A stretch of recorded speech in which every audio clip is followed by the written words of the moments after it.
बच्चों, आज हम देखेंगे कक्षा 10वीं का जो हिंदी का पेपर हुआ था 18 फरवरी 2022 को। उसमें कौन कौन से कैसे क्वेश्चन पूछे गए हैं और उनके आंसर क्या हैं। जो वैकल्पिक क्वेश्चन हैं उनके आंसर आप देख सकते हैं इसमें इस वीडियो के माध्यम से। चलिए तो हम स्टार्ट करते हैं। कुछ सामने का इंटरफेस कुछ इस प्रकार का होगा। जो पहला पेज होगा आपका, उसमें कुछ निर्देश दिए होंगे। इसमें देख सकते हैं हम सभी प्रश्नों के उत्तर लिखिए, मतलब सभी प्रश्न करना अनिवार्य है। प्रश्न क्रमांक 1 से 5 तक वस्तुनिष्ठ, प्रत्येक उप प्रश्न के लिए एक एक अंक कुल 32 निर्धारित हैं। मतलब एक एक अंक के वैकल्पिक क्वेश्चन होंगे 1 से 5 तक। दूसरा, अब देखो तीसरा निर्देश दिया हमें, प्रश्न क्रमांक 6 से 15 तक अति लघु उत्तरीय प्रश्न होंगे। प्रत्येक प्रश्न के लिए 2-2 अंक निर्धारित हैं। शब्द सीमा लगभग 30 शब्द हैं। आगे चलते हैं। चौथा निर्देश है, प्रश्न क्रमांक 16 से 19 तक क्या है, लघु उत्तरीय प्रश्न है। प्रत्येक प्रश्न के लिए 3-3 अंक निर्धारित हैं। शब्द सीमा है लगभग 75 शब्द। चौथा निर्देश लिखा है 20 से 23 विश्लेषणात्मक, 20 से लेकर 23 प्रश्न क्रमांक तक विश्लेषणात्मक प्रश्न है। इसमें शब्द सीमा कितनी है, 120 शब्द तक। चलते हैं अब कुछ प्रश्नों की ओर।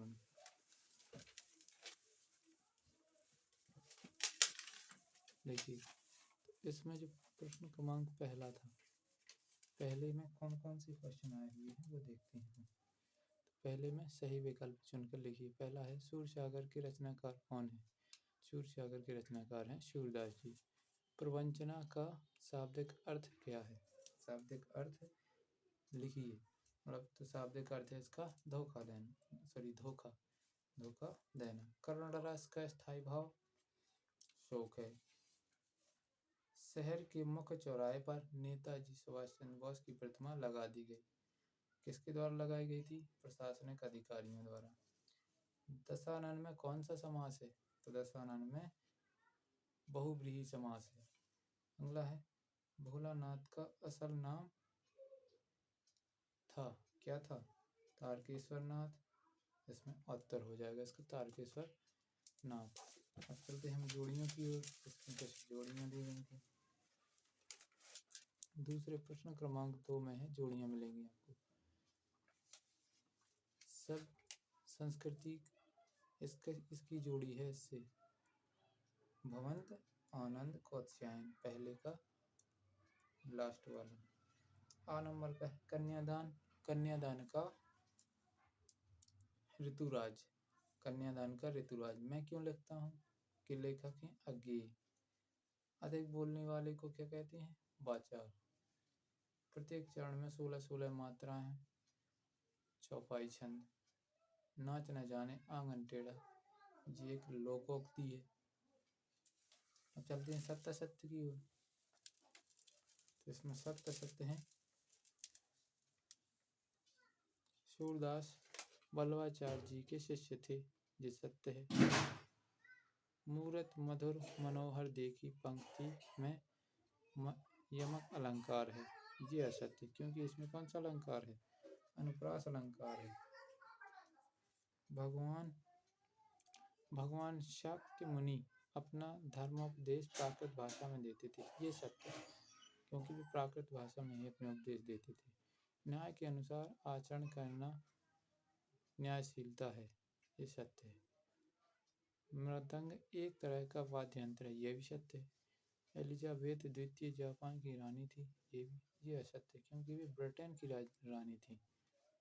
कहाँ की राजधानी थी, ब्रिटेन की। और इसके अलावा ब्रिटेन के अलावा भी 15 देशों की रानी बनी है, लेकिन इसमें जापान शामिल नहीं था।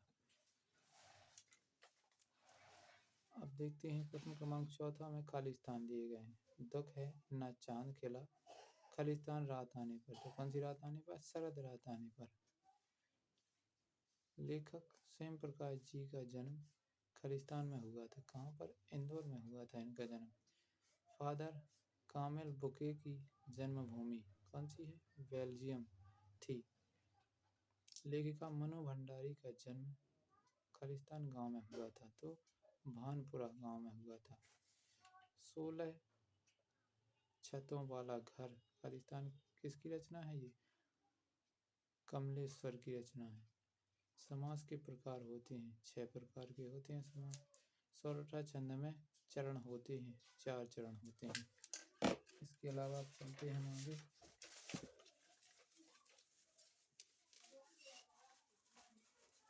अब क्वेश्चन नंबर है 5वां। 5वें में है आपके एक शब्दों में उत्तर। पहला है भगवान शंकर का धनुष किसने तोड़ा था? तो राम जी ने, भगवान राम ने तोड़ा था। कवि के अनुसार किस वस्तु की आभा अट नहीं रही है? तो वसंत ऋतु की। उपमा अलंकार के कितने अंग होते हैं? इसके 4 अंग होते हैं।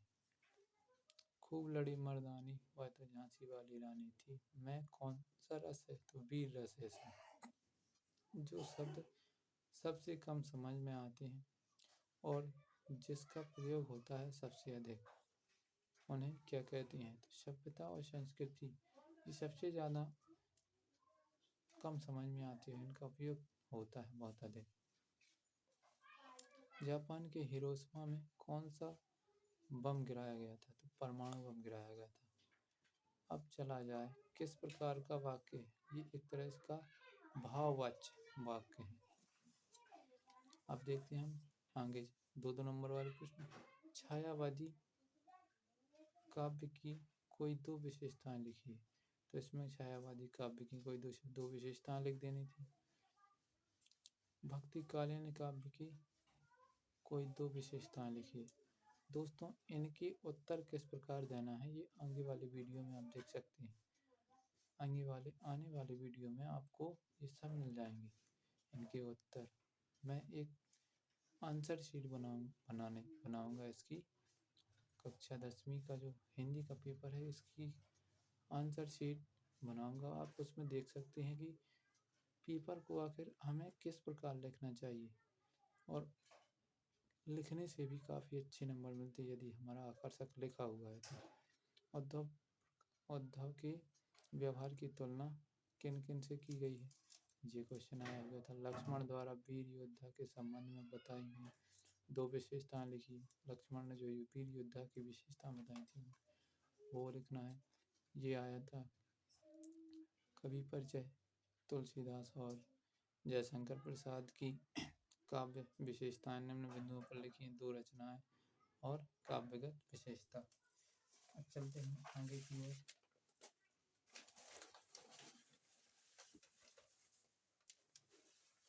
क्वेश्चन नंबर है 9वां। महाकाव्य और खंड काव्य में कोई 2 अंतर। आचार्य विश्वनाथ के अनुसार काव्य की परिभाषा लिखिए। अनुप्रास अलंकार की परिभाषा लिखिए। हास्य रस का एक उदाहरण लिखिए। नाटक एवं एकांकी में कोई 2 अंतर लिखिए।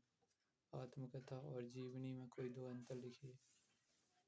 मैं इसका पूरा सॉल्यूशन आपको दूंगा आगे वाली वीडियो में। नेताजी सुभाष चंद्र बोस की मूर्ति को देखकर लेखक के मन में कौन सी कमी खटकी? भगत की पुत्रवधू उन्हें अकेले क्यों नहीं छोड़ना चाहती थी? ये इनके उत्तर। अब है लेखक परिचय। राम वृक्ष बेनीपुरी अथवा महावीर प्रसाद द्विवेदी जी का साहित्य परिचय निम्न बिंदुओं पर दीजिए। 2 रचनाएं, भाषा शैली। भोलानाथ अपने साथियों को देखकर सिसकना क्यों भूल जाता है? इसके अथवा में दिया गया है। रानी एलिजाबेथ के दर्जी की परेशानी का कारण क्या था? अगला क्वेश्चन है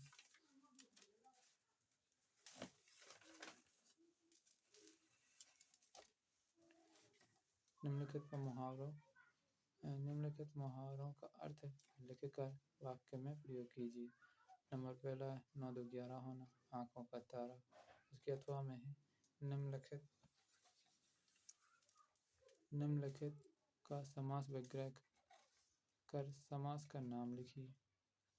पहला है प्रतिदिन, दूसरा है राजपुत्र। प्रतिदिन का हो जाए, प्रतिदिन और राजपुत्र का इनको क्या करना है, समास विग्रह। अतिशयोक्ति अलंकार की परिभाषा और एक उदाहरण लिखिए। गीतिका छंद का लक्षण एवं उदाहरण, मतलब इसकी परिभाषा और उदाहरण लिखना है। संधि और समास में कोई तीन अंतर। वाच्य की परिभाषा एवं वाच्य के प्रकार लिखिए। ये एक गद्यांश आया हुआ है, इस गद्यांश को पढ़ के हमें इनके उत्तर देना है। इसको पढ़ के इसका शीर्षक लिखना है, सामाजिक समाजता पर क्या आधार है, ये इसी में से 18वें में से इसी में से छांट के लिख देना है। इसके अथवा में जो है वो अगला क्वेश्चन ये रहा, ये उसी के 18वें के अथवा में है। इसमें से या तो हम वो वाला करते हैं, ये वाला, इसके उत्तर इसी में से छांट के, इसमें से छांट के हमें इनके उत्तर दे देना है। अब चलते हैं 19वां।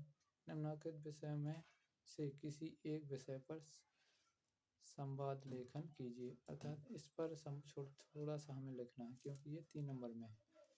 एक तरह से जिस प्रकार हम रूपरेखा लिखते हैं, इसी प्रकार इसकी या तो कोविड-19 पर या पर्यावरण पर हम उसकी रूपरेखा और लिख सकते हैं।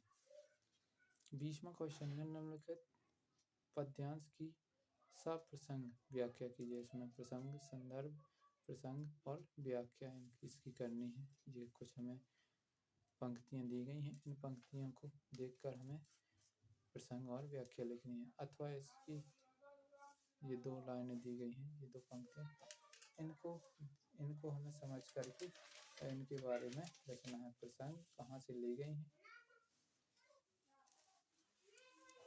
अब अगला देखिए हम 21वां क्वेश्चन, निम्नलिखित गद्यांश को सप्रसंग व्याख्या कीजिए। इसमें भी हमें व्याख्या करनी है, या तो हमें इसको पढ़ के समझ के ये कहाँ से ली गई हैं वो सब लिख देंगे इसमें, और इसकी व्याख्या कर देंगे आखिर इसमें क्या दिया गया है। और इसकी व्याख्या यदि ये बनता है तो ठीक है, नहीं तो ये कर दीजिए।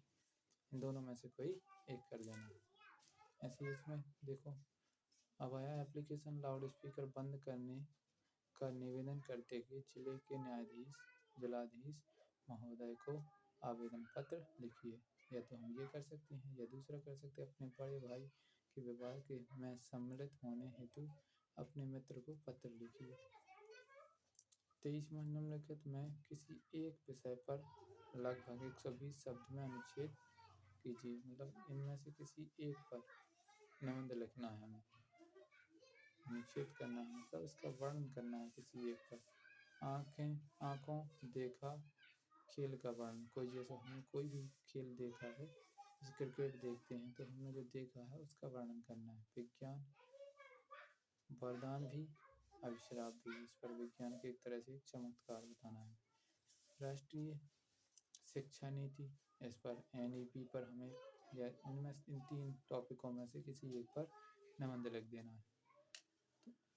तो ये वीडियो आज यदि आपको पसंद आया हो तो इसको लाइक और सब्सक्राइब जरूर करें। धन्यवाद दोस्तों, वीडियो में जुड़े रहने के लिए बहुत बहुत धन्यवाद।